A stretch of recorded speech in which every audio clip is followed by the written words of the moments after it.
todos los tejidos menos por el hueso y por el cartílago. Si lo vemos histológicamente, está formado por distintas capas. La primera, la más externa, es la epidermis, que es de origen ectodérmico. Después de la epidermis tenemos la dermis o corion, de origen es mesodérmico, y la próxima capa, que es la hipodermis o el tejido graso, y a su vez, aparte de estar formada por capas, también encontramos los anexos, como el aparato pilosebáceo, las glándulas sudoríparas, apócrinas y escrinas, y las uñas. Vayamos a poner foco directamente sobre la primera capa de la piel, que es la epidermis. La epidermis está constituida por un epitelio pavimentoso, estratificado, queratinizado, avascular, en constante regeneración. Recuerden bien este término avascular. El espesor de esta capa, de esta epidermis, va a variar según las regiones del cuerpo. No es lo mismo el espesor de la epidermis que se encuentra a nivel de los párpados que la de las plantas o de las palmas de los pies o de las manos. Tampoco es lo mismo el espesor que se encuentra de la epidermis que se encuentra en un bebé, en un añoso o en una persona de edad media. Y según la edad, no es lo mismo el espesor de la epidermis en un hombre que en una mujer. Esta epidermis va a estar a su vez subdividida en distintas hileras. De abajo para arriba vamos a tener la primera capa de la piel, que es esta que estoy marcando acá con el mouse, que se llama hilera o estrato basal o germinativo. Primero lo que me olvidé de decir es que la célula principal, no la única, pero la principal, que corresponde al 85% de todas las células de la epidermis, es el queratinocito. Esta primera hilera, que es la capa basal, va a estar formado por estos queratinocitos que están bien turgentes, bien cilíndricos. Forman una sola hilera de lámina basal que están asentando sobre la membrana basal, que es la membrana que nos va a dividir la epidermis en la próxima capa, que la vamos a ver dentro de un rato, que es la dermis. A convencer. Entonces, estos queratinocitos que están bien cilíndricos, que están unidos a esta unión dermoepidérmica, se encuentran en constante mitosis, como lo vemos en esta parte que estoy marcando, porque van a ser los encargados de generar las células de las capas suprayacentes. Después de esta primera hilera o lámina basal, tenemos este segundo estrato, que corresponde al estrato espinoso. Está formado por varias hileras, entre 4 y 5, y se lo llama estrato espinoso porque al microscopio se lo ve como si tuviera espinitas. ¿A qué corresponden estas espinitas? A la unión intercelular que se llaman desmosomas, que en esta hilera se ponen muy de manifiesto. Estas células, a medida que desde la capa basal al estrato espinoso, ya pierden un poco de turgencia, y a medida que van ascendiendo en hileras, se van haciendo cada vez un poquito más planas. Y eso es lo que va haciendo como que este queratinocito vaya transformándose a medida que va ascendiendo. Acá lo vemos bien turgente, como les decía al principio, porque es el que va a generar las células de las demás capas, y a medida que va ascendiendo se va transformando.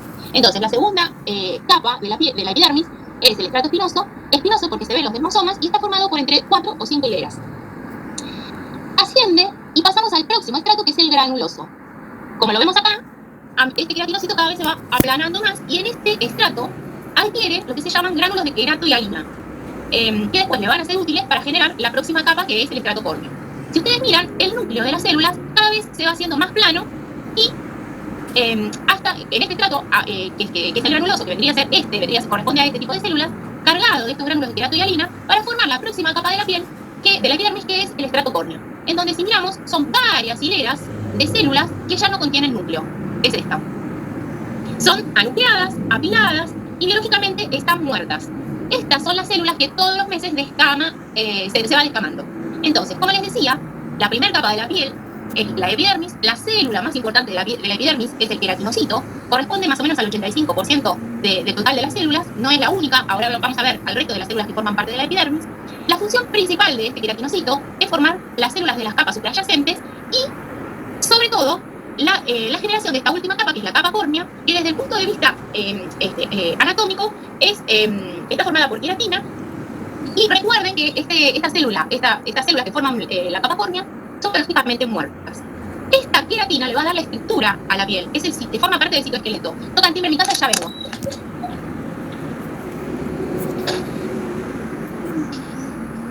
El queratinocito se encuentra en la capa basal hasta la generación de la capa córnea. Se llama proceso de queratinización. Y es una suerte de muerte celular programada, como les decía, en donde se transforma en una estructura funcionalmente madura, biológicamente muerta, con gran cantidad de queratina.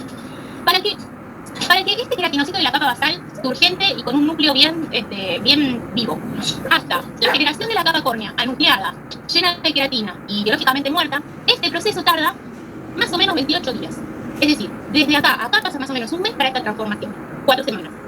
Eso es el proceso de queratinización biológicamente o anatómicamente funcionando perfectamente.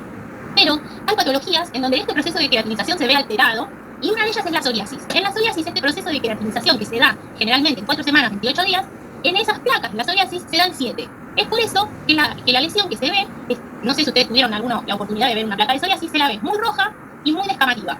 Es una lesión eritemato-escamosa, eritemato porque es muy roja, porque la piel está inflamada, y la escama es por este proceso que tendría que darse en 4 semanas, acá se da solamente en 7. Si me quieren parar por algo, me avisan. Como les decía, el queratinocito es la célula que predomina, pero no es la única. Otras células que forman parte de la epidermis y que tienen gran importancia son estas que estoy marcando y se llaman melanocitos. Los melanocitos son estas células que se encuentran intercaladas entre las células de la capa basal, entre los queratinocitos de la capa basal, y es la única célula que tiene la capacidad de sintetizar el pigmento melánico. Este es el pigmento que nos protege del daño del sol. Entonces, más o menos en la capa basal hay un melanocito, y como es una célula dendrítica, como lo ven acá en la fotito, se conecta con aproximadamente entre 20 y más de 30 queratinocitos. Estas dendritas sirven para eso, para conectarlo con los queratinocitos. ¿Por qué? Porque, como les dije al principio, los melanocitos son las únicas células que son capaces de sintetizar el pigmento melánico. Los melanocitos no se encuentran solamente a nivel de la piel, también los podemos encontrar en el bulbo piloso, los ojos, el sistema nervioso, el mesenterio. Por eso después, cuando ya estemos terminando la cursada y veamos tumores, dentro de los tumores hay un tumor, lástima, porque es bastante más frecuente de lo que a mí me gustaría verlo, que se llama melanoma, y que a veces el melanoma no, es como que no se lo encuentra el tumor primario a nivel de la piel. Recuerden entonces que los melanocitos no se encuentran solamente en la piel, hay otros órganos que también lo tienen. Como les dije antes, la epidermis está intercalado en esta capa basal o entre los queratinocitos de la membrana basal.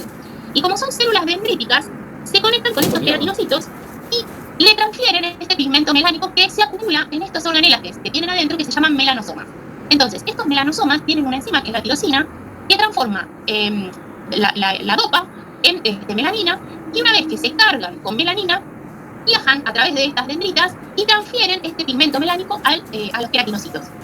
El queratinocito, una vez que recibe este pigmento melánico, lo coloca como si fuese una sombrilla arriba de su núcleo para proteger al material genético del daño del sol. Entonces, célula súper recontra importante después del queratinocito, el melanocito. Por ejemplo, la gente en general, el pigmento es la melanina. En los pelirrojos hay otro tipo de pigmento que es la feomelanina. Son datos que les doy para saber por qué unos tienen una coloración de pelo, otros tienen otros. Por ejemplo, en las razas morenos, en los morenos raciales, no quiere decir que tengan más melanocitos, sino que estos melanosomas, estas organelas que tienen adentro los melanocitos, son más grandes y se degradan más lentamente. Entonces, tienen el mismo número de melanocitos que todos, pero el melanosoma, la organela que tienen adentro, son más grandes y se degrada más lento. En general, este proceso melánico o la generación del pigmento protector se activa sobre todo con el estímulo de la radiación ultravioleta.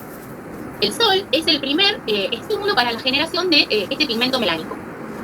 Para esto hay una reacción inmediata, es decir, si nosotros nos exponemos al sol, inmediatamente en pocos minutos hay una fotooxidación de esta melanina preformada que ya tenemos. Pero esto dura poco. Si seguimos la exposición al sol, el melanocito tiene que generar nuevo pigmento melánico. Entonces, la pigmentación auténtica va a aparecer aproximadamente a las 24 horas posteriores a la radiación ultravioleta. ¿Por qué? Porque genera nueva melanina.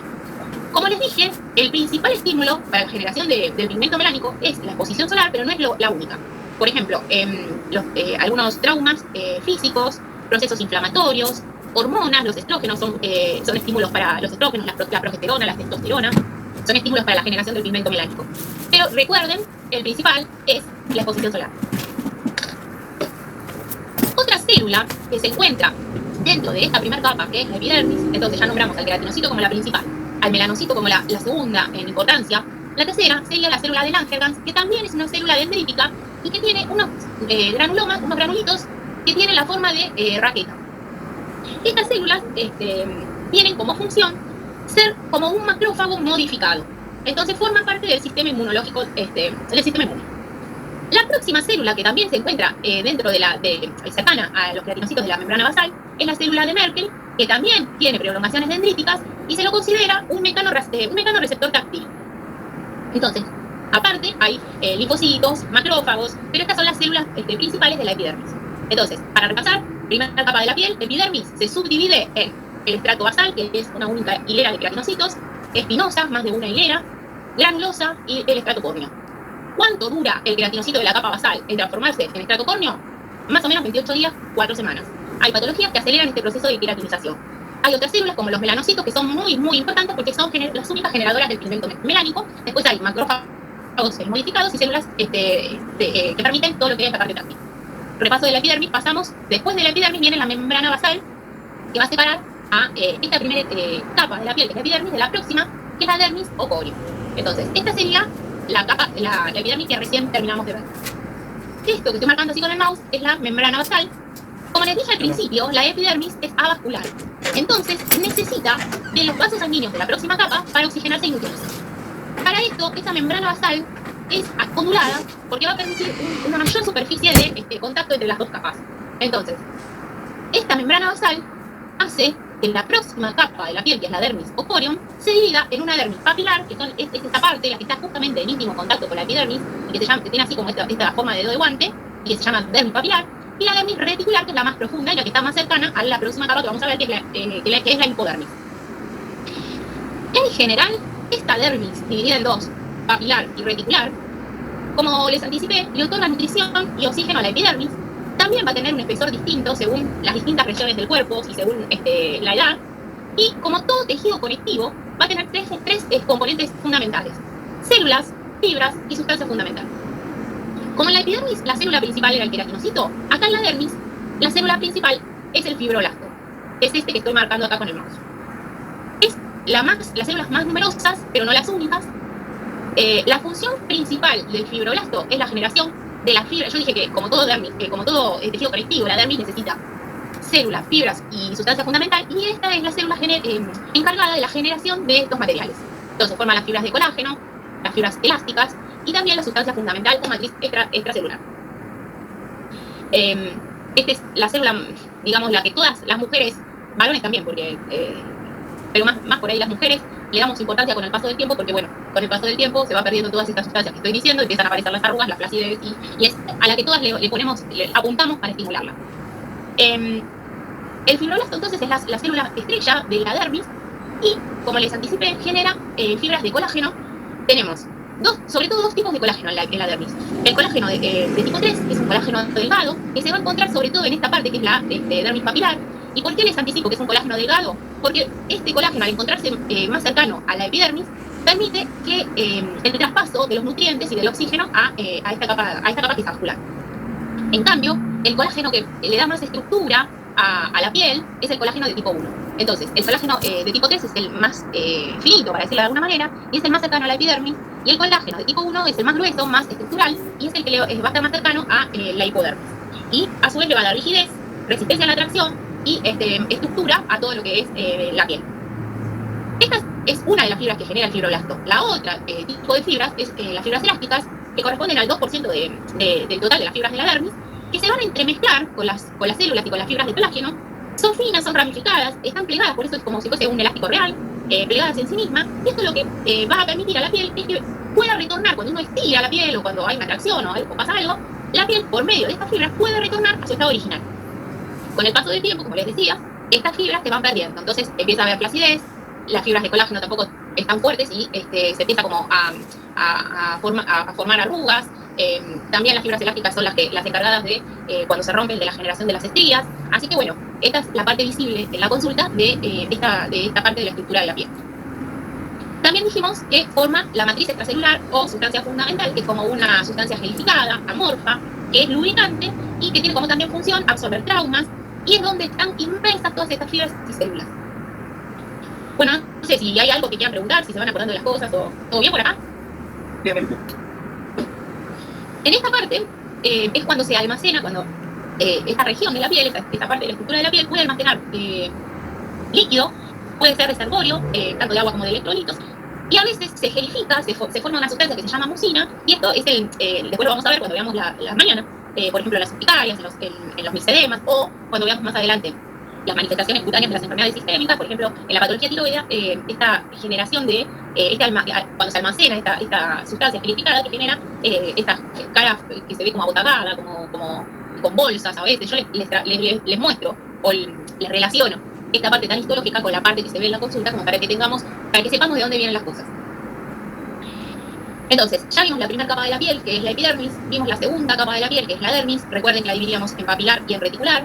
El queratinocito era la célula principal de la epidermis, el fibroblasto es la de la dermis. Vamos a la tercera capa de la piel, que es la hipodermis, o tejido celular subcutáneo, en donde la célula estrella de esta capa de la piel es el adipocito, o célula grasa.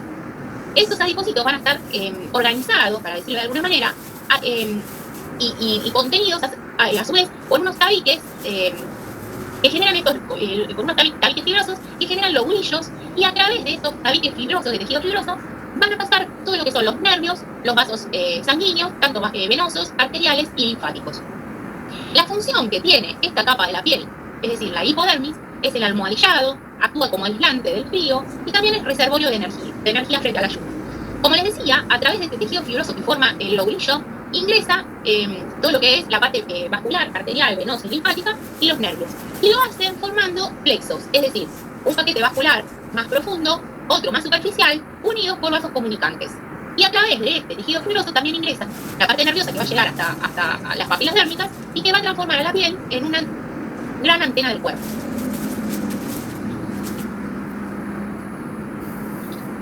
Este sería un corte más esquemático de la piel de lo que venimos viendo hasta ahora, en donde también están los anexos. En este caso, vemos un corte de pelo, acá, una glándula sebácea, una glándula sudorípara apócrina, una glándula sudorípara écrina, y todo lo que serían los corpúsculos o las terminaciones nerviosas que van a ir a cada una de estas estructuras y a su vez hasta la papila dérmica. El primer anexo que vamos a describir es el pelo. El pelo se va a formar, o el folículo piloso, es una invaginación de la epidermis que va a crecer oblicuamente hasta la profundidad de la dermis.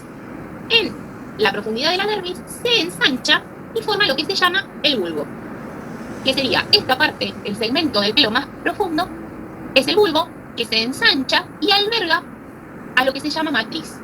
En la matriz están las células germinativas, también los melanocitos que van a dar el color al pelo, y esta matriz es ricamente vascularizada. Es esta la parte germinativa del folículo piloso. Si lo cortamos así en forma longitudinal, vamos a ver que el pelo va a tener entonces la última o la más profunda de sus regiones, que es el bulbo, que va a ir desde la profundidad de la dermis hasta la inserción del músculo piloerector. Eso forma parte del bulbo. El próximo segmento se llama istmo y va a ir desde la inserción de este músculo piloerector hasta la desembocadura de la glándula sebácea. Y la última parte es el infundíbulo, que va desde la desembocadura de la glándula sebácea hasta el orificio exterior, o es lo que nosotros vemos cuando emerge, y esa sería la parte más externa. Eso si hacemos un corte longitudinal del pelo. En un corte transversal, es decir, si yo le corto así, linealmente, vamos a ver que a su vez no solo tiene regiones, sino que también está formada por distintas partes, entre ellos una cutícula, que es la parte más externa, una corteza, que es la parte que forma parte de la queratina más dura, y una médula, aunque la médula solamente se encuentra presente en el pelo terminal, no está presente en el vello. Entonces, en un corte longitudinal tenemos distintos sectores, que es el bulbo, el istmo y el infundíbulo. En cambio, en un corte transversal tenemos la cutícula, la corteza y la médula, siempre y cuando corresponda a un pelo terminal. A su vez, hay distintos tipos de pelos. Tenemos el lanugo, que es el pelo delgado, que cubre la superficie de la piel del feto y que se cae al mes del nacimiento, y que a veces aparece en los adultos cuando ese adulto tiene algún tipo de tumor maligno. Entonces, la presencia de lanugo en un adulto hace que uno lo estudie porque es indicación para descartar tumoración maligna. El vello es corto, delgado y, como les dije hace un ratito, sin médula, y cubre la superficie corporal, cubre la mayor parte de la superficie corporal. Y el pelo terminal, que es el que sí tiene médula, es largo, duro, pigmentado, y es el que se encuentra en el cuero cabelludo, en las pestañas, las cejas, la barba, axilas, pubis. Eso se corresponde al pelo terminal. Los pelos tienen un ciclo que se llama ciclo piloso. ¿Esto qué quiere decir? El pelo no crece indefinidamente como las uñas. Y la actividad de cada folículo piloso es individual y es cíclica y pasa por estas tres etapas que vemos acá en el esquema. Es decir, cada folículo piloso pasa por el anágeno, por el catágeno y por el telógeno. El anágeno es la producción activa del pelo. Es la parte que dura más del ciclo piloso que tiene más duración. Dura entre 2 a 6 años. Después, el ciclo de ese folículo piloso entra en la siguiente etapa que se llama catágeno, que es de involución y es de transformación entre este periodo activo y el reposo. Y la próxima es el telógeno, que es el reposo con el desprendimiento del pelo. ¿Qué quiero decir? Que cada folículo piloso atraviesa un anágeno, un catágeno y un telógeno, es decir, cada folículo piloso tiene su propio ciclo. Esto es porque nosotros nos diferenciamos de los animales. Vieron que los animales cuando pierden el pelo, lo pierden todo junto. En cambio, el humano no es que pierde el pelo todo junto en una temporada. Por suerte, eso no nos pasa y vamos perdiendo pelo, pero mientras hay un pelo que se pierde, hay otro que está en actividad. Ojalá que me estén entendiendo lo que quiero decir. ¿Se entiende? Sí, se entiende. Bárbaro. Esto que yo les decía, que los animales es más sincrónico y en determinada momento del año pierden el pelo, en los humanos pasa, por ejemplo, en el puerperio. Si alguna es madre o tienen a alguien que haya sido madre recientemente, les dirán que después del nacimiento de un hijo se cae el pelo. Lo mismo después de un episodio febril fuerte o de una infección o con algún tipo de fármacos también pasa. Post-COVID, mucha consulta es se me cae el pelo, como nunca se me cayó. Y esto se llama efluvio telógeno. Y es parecido a esto que les decía que le pasa a los animales que tienen esta sincronización y se les cae el pelo todo junto.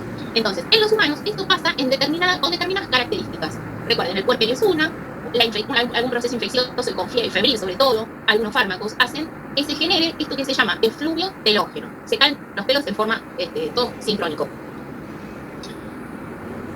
El próximo anexo son las uñas. También se forman por una imaginación de la parte de la epidermis y cubren la parte distal de las extremidades. Tiene como función la protección y facilita la aprehensión. Significa que facilita el agarre de las cosas. Está formada por una lámina unguial, tiene un borde proximal, que es el que estoy marcando acá, y un borde distal, que es el que vamos cortando. En este borde proximal es donde se encuentra la matriz, que obviamente está protegida porque es la que le va a dar el largo o el inicio a todo el resto de la lámina unguial. Esta parte de esta matriz va a estar protegida por la cutícula, que impide que ingresen microorganismos, toxinas. Entonces, está adherida a la lámina unguial, impide también que ingrese o que se genere la pérdida de agua, de electrolitos. Después tenemos la lámina unguial, que descansa sobre un lecho muy vascularizado. Las uñas, a diferencia del pelo, como les dije recién, que tenía un ciclo, el pelo, las uñas no, crecen continuamente, crecen más rápido en jóvenes y en el verano. La nutrición influye, algunas patologías también influyen en el crecimiento y en la dureza de la uña, como por ejemplo el hipotiroidismo o la patología tiroidea en general, la anemia, se refleja mucho en todo lo que es la dureza de la uña o la forma. Entonces, recuerden que este es el borde proximal, en donde está la matriz, que está cubierta por esta cutícula, que es protección, por eso no se recomienda removerla, ni correrla, ni traumatizarla.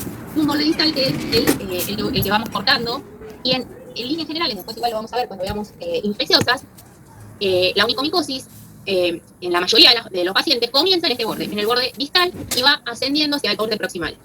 En general, cuando vemos onicomicosis que de comienzo en el borde proximal, hay que ver si el paciente no está inmunocomprometido. El próximo anexo son las glándulas sebáceas, que un poquito ya la nombré cuando hablamos del pelo, y les dije que esta parte media, cuando hablábamos de este istmo, que iba desde la inserción del músculo piloerector hasta la desembocadura de esta glándula, en general las glándulas sebáceas están unidas o tienen mucho compromiso con el pelo y forman el aparato pilosebáceo. Aunque hay glándulas sebáceas que desembocan directamente sobre la superficie sin que desagüen en un pelo. Son multiloculares, tienen un conducto corto, lo que hacen es desaguar sebo en este infundíbulo piloso, y el modo es la transforma en una glándula coloquina porque todo el contenido celular se convierte en secreción. El sebo está constituido sobre todo por triglicéridos, por una sustancia grasa, y la función es la de lubricar, impermeabilizar, proteger de la deshidratación, y también tiene una característica que es importante porque es bactericida y es fungostático. ¿Qué significa esto? Que actuaría como un antibiótico y antimicótico natural. La liberación del sebo va a estar influida por los andrógenos. Entonces, en general, un niño no tiene tanta liberación de sebo hasta llegar a la pubertad. Cuando viene a la consulta una madre con un niño, no puber, un niño que tiene un aumento en la liberación de sebo o de sudor, puede estar atravesando una pubertad precoz. ¿Por qué? Porque esta liberación está estimulada por los andrógenos. A su vez, cuando viene un adulto, que esto lo voy a decir entre comillas o entre paréntesis, porque con esta moda nueva de las barberías lo estoy viendo un montón y no tengo una explicación hasta ahora que sea estudiada, para decirlo de alguna manera, pero sí lo veo en mi consulta diaria. Como les dije, una vez que una persona llega a la pubertad, comienza a liberar esta secreción sebácea, que es fungicida, y una vez que se libera esto, un adulto no tendría por qué tener un hongo o una tiña del cuero cabelludo. ¿Por qué decía lo de las barberías? Porque no sé cuál es la causa. Ahora estoy viendo tiñas en los adultos, que no son inmunodeprimidos. Así que es algo que está cambiando y que me parece que va a cambiar algo de como si se hubiera alterado el ecosistema natural, porque no tendría por qué un adulto tener una tiña en el cuero cabelludo si tiene una sustancia que lo proteja como es el sebo. Pero bueno, se está viendo y después en algún momento les muestro fotos que yo esto nunca lo había visto antes. Entonces recuerden, es bactericida y es fungistático. Y la liberación de este sebo está estimulada por los andrógenos, es decir, que empiezan a liberarse en la pubertad. Como les dije al inicio, estas glándulas sebáceas desagüan en el folículo piloso, formando el aparato pilosebáceo, pero también tenemos glándulas sebáceas que no están vinculadas a los pelos y que se encuentran, por ejemplo, en los labios, en la mucosa yugal, en los párpados, en las areolas mamarias, en la región perianal. Es decir, que desembocan directamente sobre la superficie. Las palmas de las manos y las plantas de los pies son las únicas regiones del cuerpo que no tienen glándulas sebáceas. El resto de la piel presenta glándulas sebáceas. El próximo anexo son las glándulas sudoríparas, que como les decía y les anticipaba, también van a estar estimuladas por los andrógenos y también cuando un niño viene a la consulta y la madre dice lo traigo porque empiezo a sentir olor a transpiración y tiene 7 años, hay que ver si no está atravesando una pubertad precoz, al igual que esta liberación de sebo que les decía. Hay entre 2 a 4 millones de glándulas sudoríparas distribuidas en todo el cuerpo y el mayor número se encuentra a nivel de las palmas, de las plantas y de las axilas. Al principio, cuando, como tiene esta forma así tubular, cuando se empieza a generar el sudor dentro de este tubo, es isotónico con el plasma. Pero a medida que va atravesando este tubito y va haciendo una reabsorción, se vuelve hipotónico. Este sería el sudor definitivo, por la reabsorción del sodio que va a generarse a medida que va transcurriendo el sudor en toda la vuelta del tubo. El estímulo para la liberación del sudor, el estímulo fundamental es el térmico, pero no es el único. También puede ser el estímulo emocional, el estímulo de, a veces, algunas comidas, por ejemplo, cosas picantes, calientes. Hay glándulas sudoríparas que son écrinas y otras que son apócrinas. Las apócrinas se dan sobre todo en las axilas, en las areolas, en el ombligo, en la región perianal, y son las que van a desembocar en este aparato pilosebáceo. Las écrinas desembocan directamente sobre la superficie de la piel. En el conducto auditivo y en los párpados son las encargadas de generar la cera y este material gelificado que mantiene al ojo humectado. Les decía que junto con la secreción sebácea, esta liberación de sudor empieza en la pubertad y cesa también, eso tampoco se lo dije antes, va en disminución a medida que va pasando el tiempo. El estrés, por ejemplo, produce una descarga de sudor apócrino. Bueno, hasta acá todo lo que sería la estructura y función de la piel normal.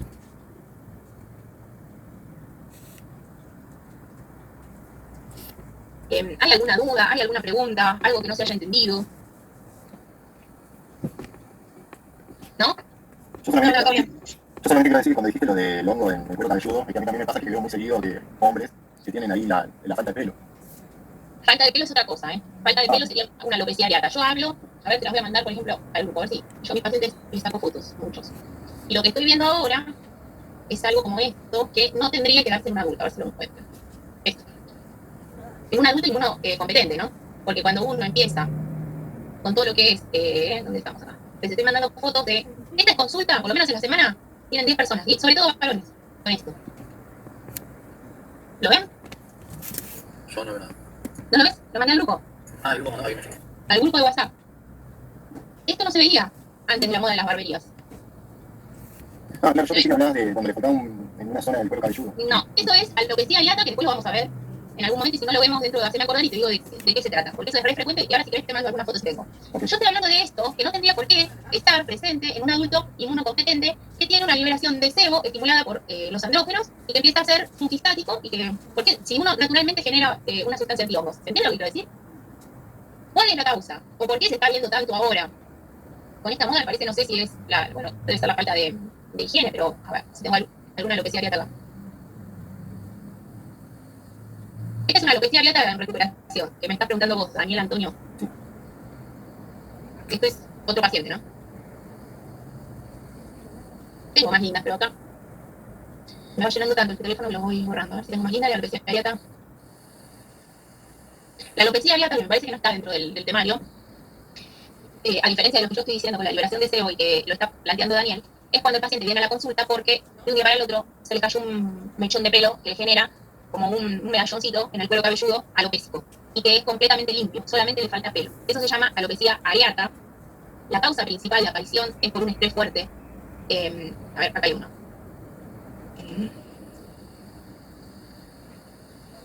Acá hay otra alopecia areata. Se diferencia de las tiñas porque el fondo es completamente limpio, lo único que le falta es el pelo. Les decía que la causa principal de aparición es un estrés fuerte, pero no es la única.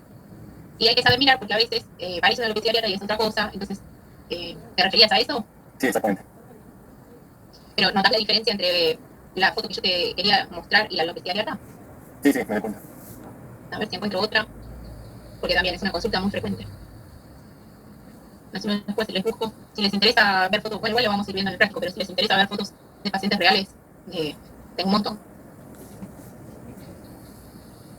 Bueno, después les busco con más tiempo. Bueno, ¿algo para aportar de todo esto o seguimos adelante o quieren parar un rato? Por mí seguimos. Igual, mi caso. Bueno, entonces sigamos. A ver. Pero que tengo que abrir primero la próxima clase para compartirla.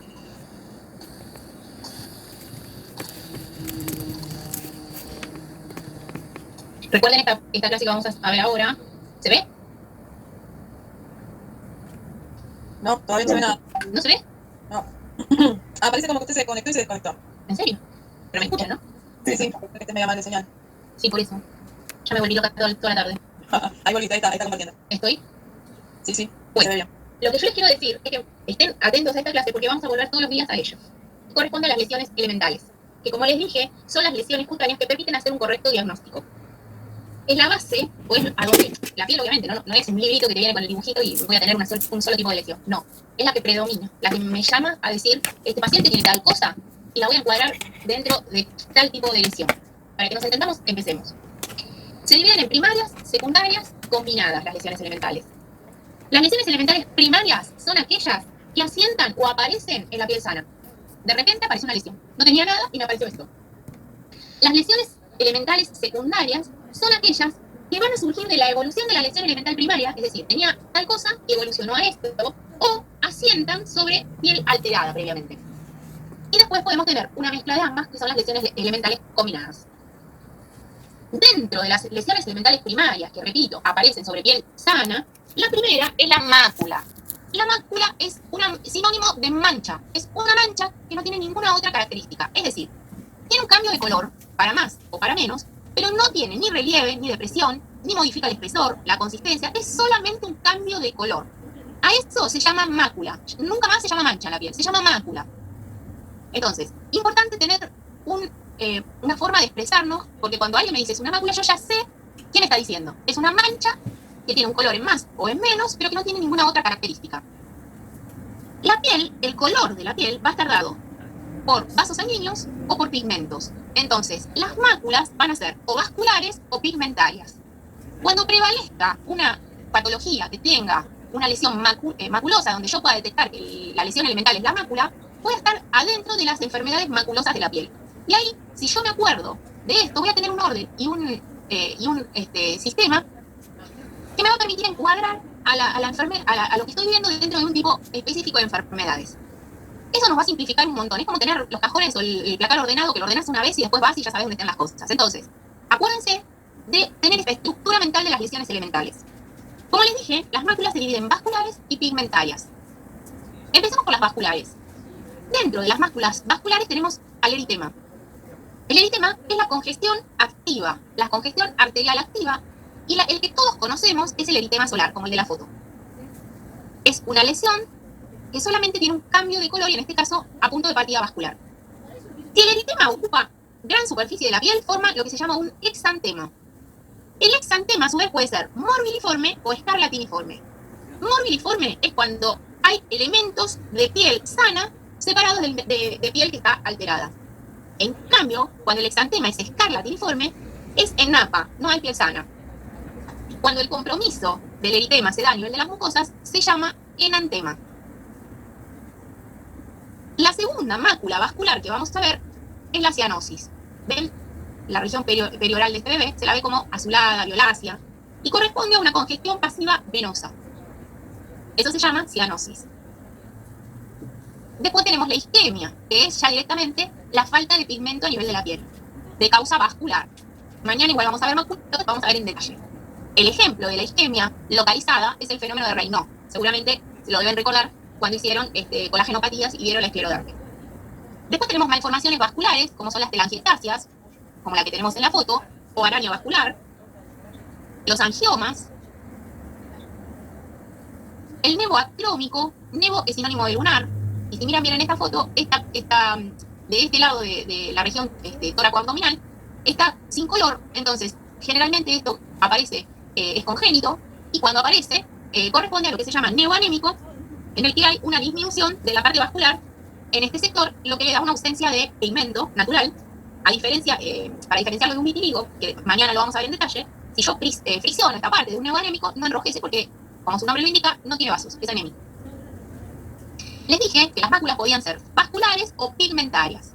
Este segundo grupo de las máculas pigmentarias puede ser, según el origen del pigmento, que puede ser interno o externo.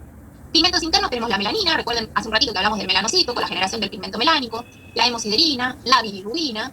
Pigmentos externos tenemos al caroteno, que está en algunos alimentos, a los tatuajes.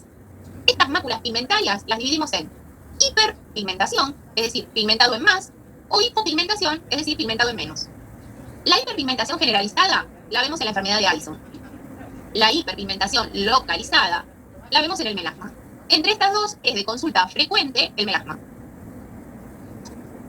Dijimos que la disminución de la pigmentación es la hipopigmentación, y un ejemplo lo vemos en la foto. Esto se llama pityriasis versicolor, está generado por un hongo y genera estas lesiones que son como pequeñas medallitas, moneditas, que es versicolor porque tiene versi es muchos colores, pero entre todos los colores que tiene esta fase de hipopigmentación.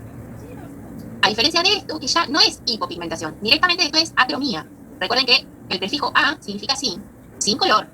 El ejemplo, el vitiligo. Esto es acrómico, es una mácula acrómica. Acá tenemos una púrpura, en donde lo que se genera es el depósito, esto es muy frecuente con el paso del tiempo, por la atrofia que dijimos al principio de la estructura de la piel, a medida que transcurre el tiempo y se va perdiendo espesor en la epidermis, y también se va perdiendo todo lo que es elasticidad, sustancia fundamental, y esto hace que se genere esto que se llaman púrpuras seniles con depósito del pigmento melánico, o hemático. Quise decir hemático, no melánico, hemático. O esto, que se da en patologías, sobre todo hepáticas, y corresponde a una ictericia, que es por depósito o por aumento de la bilirrubina en sangre, y que tiñe no solamente la piel, sino que recuerden también que tiñe las mucosas. ¿Cómo diferencia una mácula pigmentaria de una mácula vascular? Por medio de esto que se llama vitropresión. Vitropresión es ejercer sobre algo simple, que es la compresión de la piel. Si yo comprimo la piel y la mácula es pigmentaria, no desaparece a la vitropresión, porque va a persistir. Si esta lesión, al comprimir la piel, desaparece, entonces es vascular, ¿se entiende? Vayamos entonces a la segunda lesión elemental primaria, que corresponde a la pápula. Acá ya dejamos de lado la mancha que no tenía relieve y pasamos a esto que ya tiene una elevación. Y cuando es una elevación circunscripta de la piel, que es sólida, pequeña, menor de 0,5 centímetros de diámetro, generalmente superficial y cura sin dejar cicatriz, estamos hablando de una pápula. En cambio, si hablamos de una lesión sobrelevada, mayor de 0,5 centímetros, hablamos de una placa.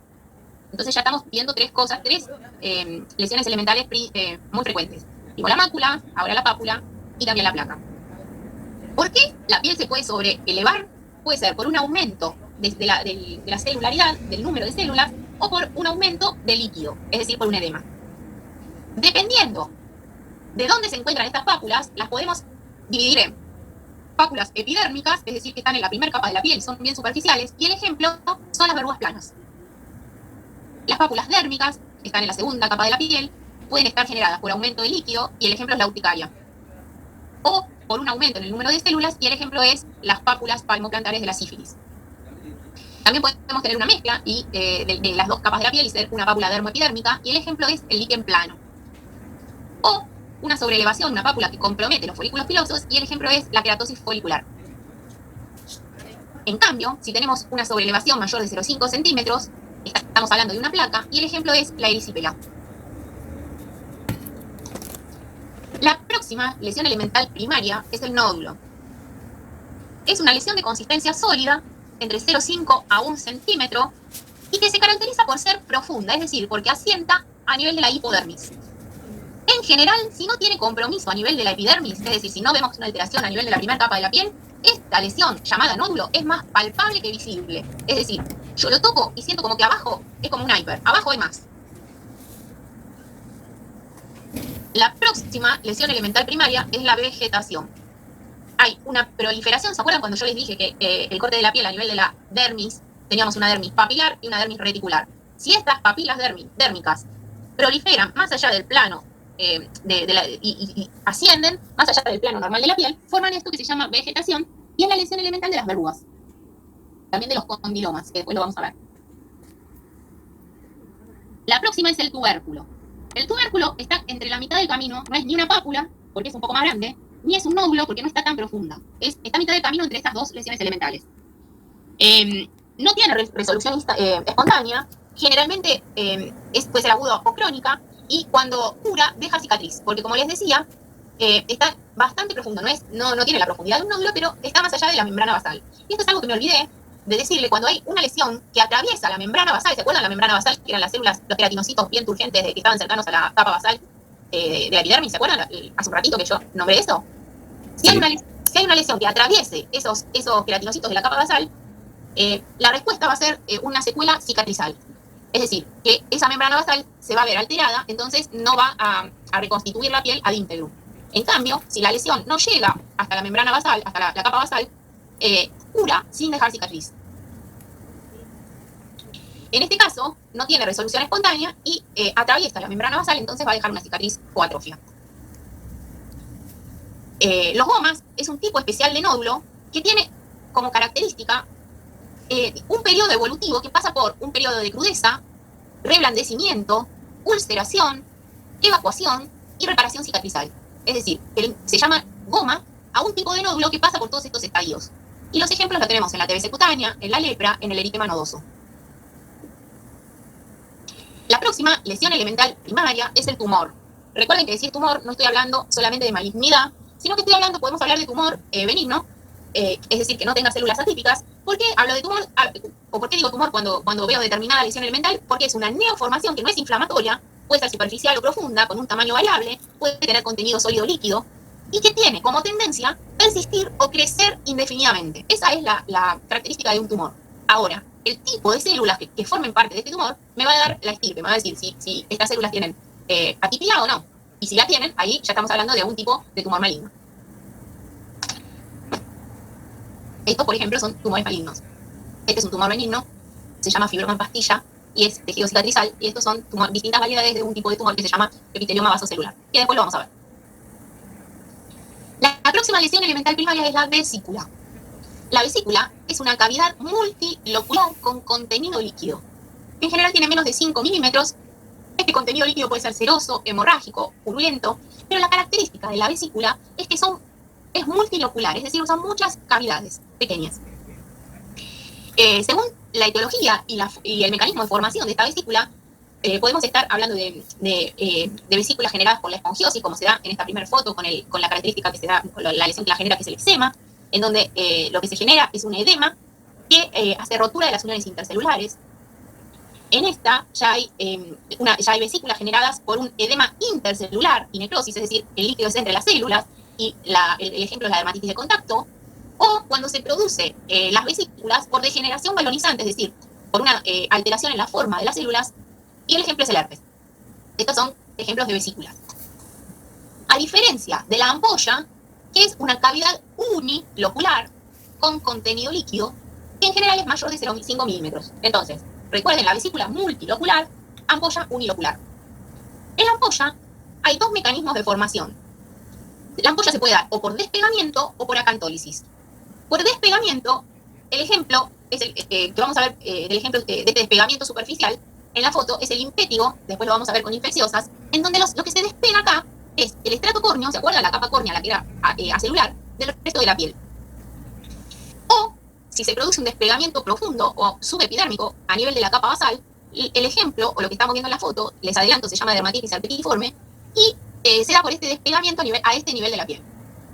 O también, el otro mecanismo de formación de la ampolla puede ser la acantolisis, que también puede ser superficial o profunda. Superficial, tenemos todo lo que las enfermedades ampollares, después las vamos a describir una por una, pero la acantolisis superficial, el ejemplo de la foto se llama pemfigo foliáceo, y la acantolisis en forma profunda, lo que no les dije es que acantolisis es la rotura de estas uniones intercelulares que veíamos en la segunda capa de la piel, que era la espinosa, que se veían bien los desmosomas. En la acantolisis acá se rompen estos desmosomas, y en el profundo, en el ejemplo, tenemos al pemfigo vulgar. La próxima lesión elemental primaria es la pústula, que se caracteriza por tener contenido purulento desde el inicio. La pústula puede ser folicular o no folicular, dependiendo si está o no comprometido el folículo piloso.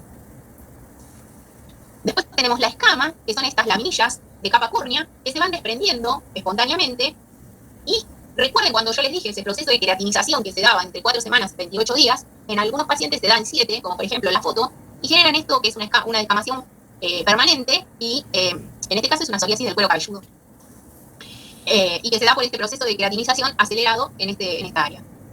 La próxima es la queratosis, que es una lesión sólida, circunscripta, y que se caracteriza por tener un engrosamiento de la piel a expensas de la capa córnea. Son esos talones que ahora que todos habrán visto alguna vez, que son más gruesos, como fisurados, duros, con otra coloración, y también puede ser palmar.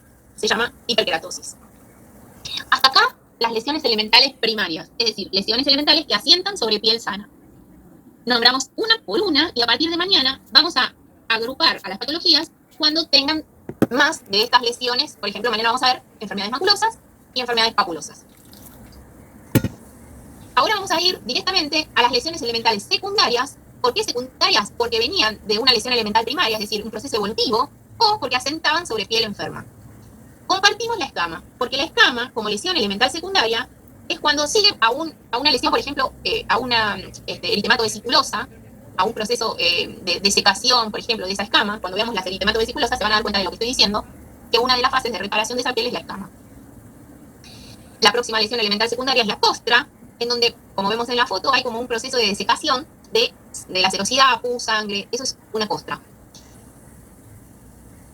La próxima es la escara, en donde hay una formación de un tejido necrosado que tiende a ser eliminado. Y la causa principal de aparición de una escara es una alteración vascular. Se da sobre todo en pacientes que están postrados y que hay como un aprisionamiento de todo lo que es la trama vascular. Entonces no se oxigena, no llegan nutrientes a esta área de la piel y la piel se necrosa. La próxima es la fisura. Hasta acá no hay pérdida de sustancia. La fisura corresponde a una herida lineal, superficial o profunda, que se caracteriza porque no hay solución de continuidad, es decir, no pierde sustancia. En cambio, si tuviéramos pérdida de sustancia, ya pasaríamos a las siguientes lesiones elementales secundarias, como es la erosión o exulceración, en donde la pérdida de sustancia es superficial, es decir, que es por arriba de esta capa basal y repara sin dejar cicatriz. Eso es una erosión. En cambio, si atraviesa la capa basal, ya me voy a las capas más profundas de la piel, hablo de una ulceración, y ya cuando cicatrice esto, va a dejar una secuela cicatrizal. Si hablo de una erosión o una ulceración de causa traumática, estoy hablando de una escoriación. La próxima lesión elemental secundaria es la atrofia. Ya les dije que con el paso del tiempo la epidermis pierde su volumen, la dermis va perdiendo sus fibras, su matriz extracelular, y se produce esta lesión elemental secundaria al paso del tiempo y que se llama atrofia. La próxima lesión elemental secundaria es la esclerosis, en donde se caracteriza, que sería esto, por una induración de la piel, que si nosotros tuviéramos la oportunidad de pellizcar esta parte, hace que sea difícil de plegar. Esto se va a ver mucho en la esclerodermia. Lo que hay acá en la esclerosis es un aumento de las fibras colágenas que hacen difícil el pliegue. Es una piel dura.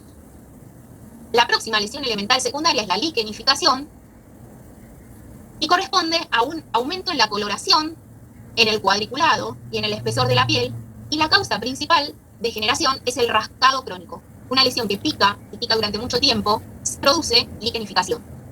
Recuerden que es aumento del espesor, pigmentación y cuadriculado de la piel. La próxima lesión elemental secundaria es la cicatriz y corresponde a una neoformación conjuntiva que reemplaza una pérdida de sustancia. Recuerden que para que haya una cicatriz, yo tuve que haber atravesado la capa basal. Entonces, podemos tener cicatrices que son normales, cicatriz lineal, cicatrices que son viciosas, que pueden ser retraídas, adherentes, cicatrices con más volumen, como por ejemplo una cicatriz queloidea, o, como en esta segunda foto, una cicatrización atrófica que se llama en picahielo, porque es como si hubiera agarrado un elemento filoso y hubiera perforado la piel. Eso es otro tipo de cicatrización. Bien hasta acá. 10 puntos. La piel tiene la característica de que parece al principio una boludez, les digo. Mañana va a decir, no es tan difícil. Pasado, van a decir, esta cómo se parece a la anterior. Al tercer día van a decir, Dios mío, todas las lesiones se describen de la misma manera, así que no se duerman, lean, porque tiene un vocabulario específico. Las lesiones, si ustedes quieren agarrar el vocab y leerlo, van a ver que las descripciones de las lesiones van a ser parecidas, siempre van a hablar de eritema, escama, van a parecerse todas y hay que hacerse el ojo a la piel. Por eso es importante que a partir de mañana ustedes se dividan en grupos. Tenemos 1, 2, 3, 4, 5, 6, 7, 8 días por delante, así que divídanse como para que vayamos cubriendo todos los días hacer un práctico, como les decía, por lo menos entre 3 y 5 pacientes o fotos por día. Ahora yo les muestro más o menos de qué quiero que estemos hablando. Si es posible que los demás integrantes del grupo o sus demás compañeros no sepan de qué es lo que cada uno va a preparar, o por ahí el grupo sí, para no hacer lo mismo, pero ampliemos el espectro como para ver casi todas las patologías que vamos a ver en la piel y actúen como si fuesen el mismo paciente. Como si hoy que yo hice teleconsulta, tenemos que ir viendo si cada uno de ustedes, yo voy a ir fiscalizando el interrogatorio para ver si están orientados o no. Ahora yo voy a poner una foto y me voy a hacer como que soy la dueña de esa piel.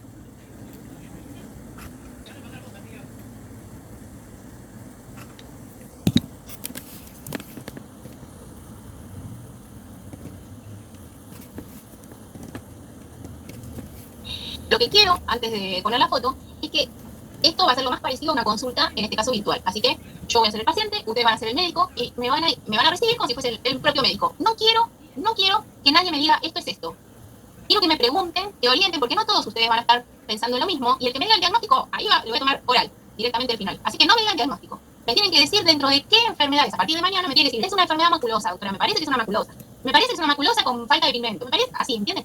Entonces, no me digan, es esto, porque les juro que le tomo oral. ¿Se ve? Abran los micrófonos, todos. ¿Sí o no? Sí, se ve. Hola, doctores, le traje al Johnny, a mi hijo el Johnny. Empezamos preguntando. Despiértense, chicos, son las 8 de la noche, por favor, estoy de las 8 de la mañana acá, vamos. ¿Qué le anda pasando a Johnny? Mire, doctor, se rasca y tiene estas manchas que a mí me tiene preocupado. ¿No será cáncer, doctor? No se preocupe, vamos a observarlo. ¿Hace cuánto que tiene esta picazón y esta mancha? Y él era chiquito y ya tenía problemas en la piel, mire. ¿Qué tipo de problemas tenía? ¿Cómo? ¿Qué tipo de problemas tenía cuando era chico? Y se me brotaba todo. Yo le ponía un polar y se me brotaba. Comía, no sé, una frutilla y se me brotaba. ¿Cuántos años tiene ahora? 6 años. ¿Quién me describe lo que ve?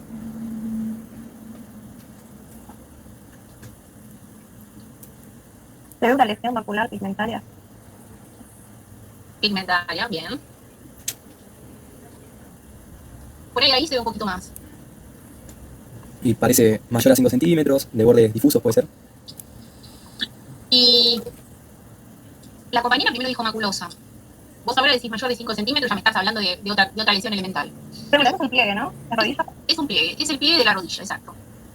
Que si bien ustedes no tienen ningún elemento todavía como para pensar de qué estamos hablando, espero, y sería muy feliz que al final de la cursada así, pero hoy les di un elemento para que alguien me diga algo más.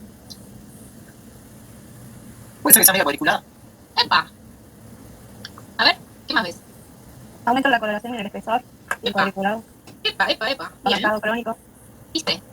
Entonces yo qué dije, el Johnny se rasca. Sí. El paciente va a venir así a la consulta, ¿eh?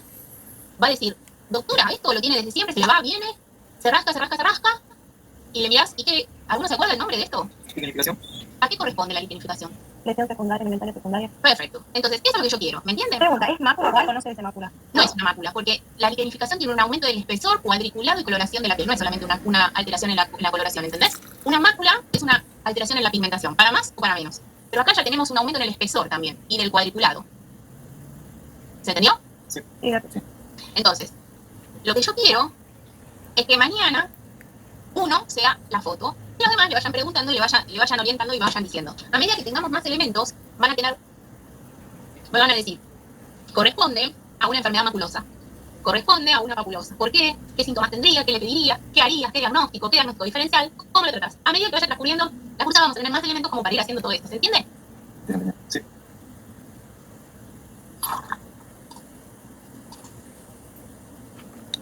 A mí me encantaría verlos a ustedes mientras, ¿cómo se dice? Mientras les muestro esta foto, pero no sé cómo hacerlo. ¿Ustedes saben?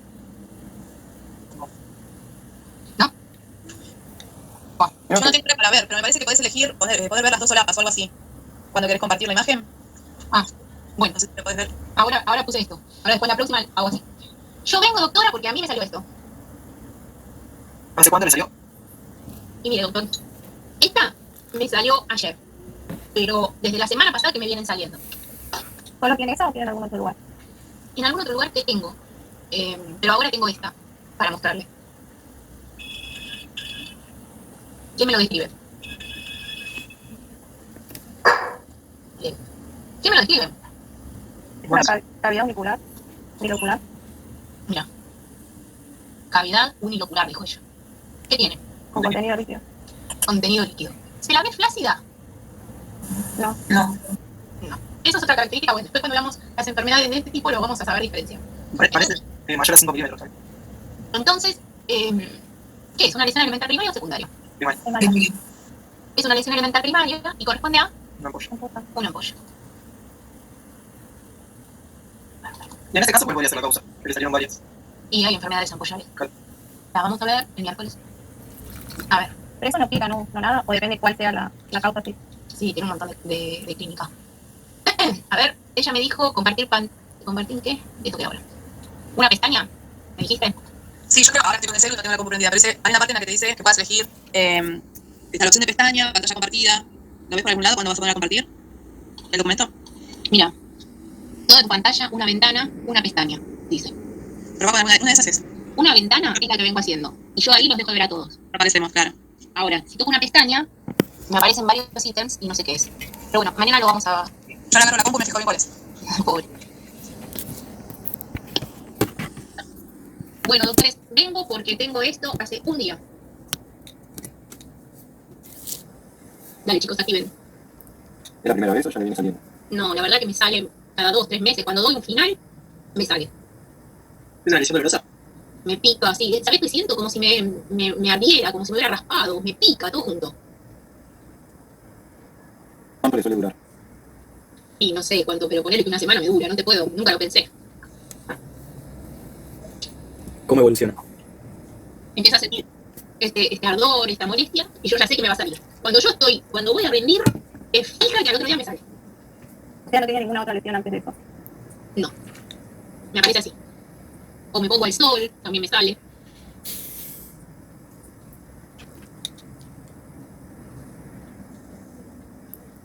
¿Qué ven? Puede ser una lesión alimentaria primaria multilocular con Sí. contenido líquido, que puede ser. Pero Acá, ¿ves? Acá hay una, acá hay otra, acá hay otra, acá hay otra. Acá ya se despechó y se hizo todo un zafarrancho, pero acá eran todas así. La compañera dijo cavidad multilocular con contenido líquido. El diámetro menor a 5 milímetros cada. Él estaba obsesionado con el tamaño. Pero bueno, es una cavidad multilocular con contenido líquido. Es una lesión elemental de qué tipo. primaria. A diferencia de la paciente anterior, que tenía que... Una ampolla. Sí, pero ¿qué era? Primaria también. Pero ¿cómo las diferencio? Una es unilocular y la otra es multilocular. Bueno, Pregunta, ¿la vesícula después no pasa membrana basal, por ende no deja cicatriz, nada? ¿O eso no? no pasa membrana basal. Ojo, a veces se impetiginista, significa que se sobreinfecta, atraviesa membrana basal. Las cosas en medicina nunca es 1 más 1, 2. Entonces no tendría por qué dejar cicatriz. Y después vamos a ver por qué el mecanismo de que aparece siempre en la misma localización. Y una cosa es que no tiene líquido, ¿sigue siendo vesícula o ampolla o sea, no Bueno. sé el nombre? Bárbara, tu pregunta, cuando veamos el miércoles enfermedades eritematovésiculosas, porque su lesión elemental es la vesícula, vamos a ver que todas las enfermedades eritematovésiculosas tienen un ciclo que cumplen. Eritema con vesículas, por eso eritematovésiculosa, secretoria, porque como pican después ese contenido sale, secreta. Después ya viene la próxima etapa, en donde ese contenido se seca, y después ya viene la etapa de la liquenificación, cuando ahí se rasca, en este caso se cura, pero hay enfermedades eritematovésiculosas, y esas son las etapas que cumplen siempre. Se va a la vesícula, pero sigue las fases, ¿se entiende? Sí. Bueno, ¿nos entendimos con todo? Sí. Listo. hagan grupos, mándenlos al grupo de WhatsApp, a ver quién, fíjense en el cronograma, los de las clases que nos quedan, completemos con el práctico, para tener por lo menos entre 3 y 5 pacientes por día, como para que se vayan haciendo el ojo, ¿sí? Dentro del mismo grupo comenten que voy a hacer yo, pero más o menos como para que para todos sea beneficio de hacer un interrogatorio y una historia clínica que nos sirva a todos, si no, no, ¿entienden? Sí. Y la próxima yo no quiero diagnósticos. Después si me quieren decir como último broche de oro del día, ¿es esto? Como esto, ¿es un herpes? Bárbaro, bárbaro. Pero el que me diga es un herpes de entrada, fuera de ahí, fuera. Listo chicos, chau. Chao, Chau. Besitos, chau. Nos vemos, adiós. Chau, chau. chao. Chau, chau.